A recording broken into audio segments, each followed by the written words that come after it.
Trump just triggered a lawsuit that could shatter America's justice system. Yeah, you heard that right. Senior FBI agents, career officials with decades of service, are suing the Trump administration after being fired in what they call a campaign of retribution. And here's the kicker. This isn't about misconduct or corruption charges. It's about loyalty. They claim they were purged because they refused to bend the knee. If the president can purge the FBI at will, what happens next? Let's rewind. Just last month, multiple senior FBI officials were abruptly removed from their positions. The official White House line: improper conduct and loss of confidence. But these weren't rookie agents or political appointees. We're talking about career law enforcement veterans with spotless records, people who had weathered Republican and Democratic administrations alike. Behind the scenes, they paint a darker picture: an Oval Office obsessed with loyalty tests and an attorney general willing to play the enforcer. The agents say they were targeted not for misconduct, but for independence. They refused to tailor their work to the political needs of the president, and when they pushed back, they were shown the door. If this sounds familiar, it should. Think back to the firing of FBI Director James Comey in 2017, or go further. Richard Nixon's infamous Saturday Night Massacre during Watergate, when top Justice Department officials were sacked for refusing to shut down investigations. The same playbook is being dusted off, but now the stakes are even higher. Here's where it gets explosive. The fired agents didn't just walk away quietly. They filed a lawsuit in federal court, directly challenging Trump's authority to terminate them. This isn't just a workplace grievance. This is a constitutional collision. Trump's camp is already spinning the narrative. The firings were necessary to clean out the deep state, to root out bias inside the FBI. Allies in Congress echo the lines, calling the lawsuit political theater and dismissing the agents as bitter holdovers who resisted reform. But the agents' legal team is hitting back hard. Their argument: career law enforcement officials aren't like cabinet secretaries who serve at the pleasure of the president. They're protected by civil service rules and separation of powers principles. The executive can't just weaponize firings to punish independence. If that precedent stands, the FBI becomes nothing more than a political police force. The media frenzy has been immediate. Cable news clips of Trump railing against the FBI cabal play alongside interviews with constitutional scholars warning of a dangerous test case. Social media is ablaze with hashtags, #JusticePurge, #FBI Revolt, while op-eds compare the moment to some of the darkest chapters of U.S. governance. And let's be clear, this isn't an abstract debate.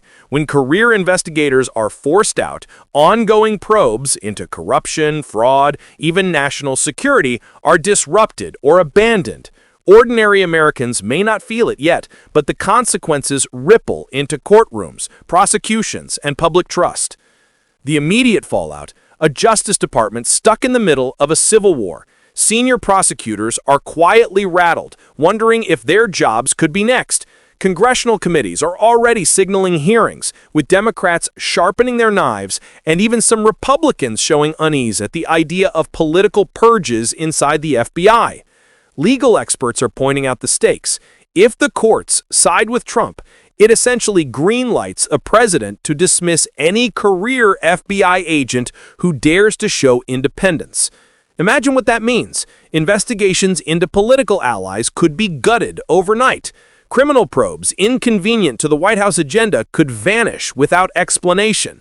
But if the agents prevail, the ruling could erect strong legal barriers against presidential overreach, locking in new protections for law enforcement independence. Either way, the outcome shapes the future balance between executive power and justice. And here's where speculation turns chilling. Could Trump himself be forced into depositions? Could former officials be subpoenaed, dragged into court to explain the real motives behind the firings? Lawyers close to the case whispered that discovery could expose internal communications, memos, and meetings that peel back the curtain on the White House's intent. That's the nightmare scenario for Trump's team. The lawsuit becoming not just a personnel dispute, but a discovery engine revealing political retaliation in black and white. Public reaction has been just as polarized. Trump supporters see the lawsuit as proof that the deep state is still fighting him, refusing to accept his authority. His critics see it as the last firewall against the total politicization of law enforcement. The battle lines are drawn not just in court, but in the culture war echo chamber. Here's the part that really lands. America has been here before, and it never ended cleanly. Watergate tore the nation apart, producing resignations, indictments, and scars that lasted decades. Comey's firing ignited a special counsel probe that dogged Trump's first term. Each time, the story wasn't just the firing, it was the fallout that dragged the nation into deeper chaos. And now, history may be repeating itself, only louder, harsher, and with even more distrust in the system. But here's the part nobody's talking about. What happens if Trump actually wins this case? Because if the courts give him the power to fire career FBI agents for disloyalty, the consequences won't stop with the FBI. They could ripple through every corner of government, from intelligence to homeland security. And the storm that follows could be unlike anything America has ever seen. So let's pull the curtain back. What would it actually mean if Trump prevails here? At its core, this case isn't just about a few senior FBI agents. It's about whether the executive branch can treat career law enforcement like disposable political staffers. Think about it. The whole idea of the FBI was that investigations could continue regardless of who sat in the Oval Office. Agents spent decades tracking mob bosses, terrorist plots, financial crimes, and espionage rings without stopping to ask, does this help the president? But if the courts rule in Trump's favor, that shield of independence cracks wide open. This is where precedent matters. We've seen similar showdowns before. Richard Nixon tried to bend the Justice Department to his will during Watergate, only to spark resignations and impeachment proceedings. Andrew Johnson faced impeachment in the 1860s over his defiance of Congress and misuse of power. Even Bill Clinton's impeachment circus revealed how quickly legal processes can become political warfare. Now, Trump's legal gamble could carve out a dangerous precedent, that loyalty to the president overrides loyalty to the Constitution. And once that door is open, every future president, Republican or Democrat, might use it. Imagine a system where any investigator who looks into White House allies suddenly finds themselves on the chopping block. That's not law enforcement. That's political enforcement. Strategically, Trump is framing this as payback. He's telling his base, they spied on me, they sabotaged me, they persecuted me, now I'm cleaning house. To his supporters, it looks like revenge served cold. To his critics, it looks like the slow unraveling of a Democratic guardrail that has held for over a century. Here's the irony. Democrats once impeached Trump twice on charges they said were vital to protect democracy. Now Trump is turning that language back on them, casting the FBI as corrupt, partisan, and undeserving of independence. Both sides are wielding the same constitutional weapons for opposite ends. So where does this go? Let's sketch out three possible futures.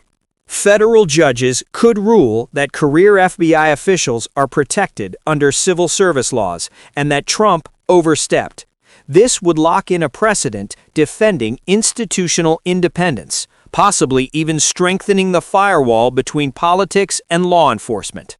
Trump would be handed a defeat, and future presidents would think twice before trying similar purges. But politically, Trump would spin it as proof of a biased judiciary, deepening his narrative of victimhood. If the courts grant Trump the authority he claims, the implications are massive. He could purge not just FBI veterans, but prosecutors, analysts, and career officials across multiple agencies. Imagine a DOJ reshaped into an arm of the White House. Intelligence agencies forced into partisan service. The lawsuits wouldn't end here, they'd multiply. But in the meantime, America's justice system could tilt from independent to loyalist. And once that culture shift happens, undoing it may be impossible. The most likely outcome may be prolonged litigation. The case could snake its way through appeals courts, potentially landing in the Supreme Court. That means months, even years, of legal limbo. Investigations could stall. Careers could hang in the balance. And the looming 2026 elections could become a referendum not just on policy, but on the survival of independent law enforcement itself. Each scenario carries risks. Each scenario reshapes the balance between power and accountability. And no matter which path unfolds, one thing is certain. This lawsuit ensures that this battle won't fade quietly into the background. So here's the question. Is this the moment America reaffirms that no president is above the system, or the moment the system bends to the will of one man? Do you believe Trump should have the power to fire FBI veterans for disloyalty, or should career law enforcement remain untouchable by politics? Think carefully, because this isn't just about a few firings. This is about whether the justice system itself can survive a loyalty test. And if Trump wins here, this legal war is just beginning.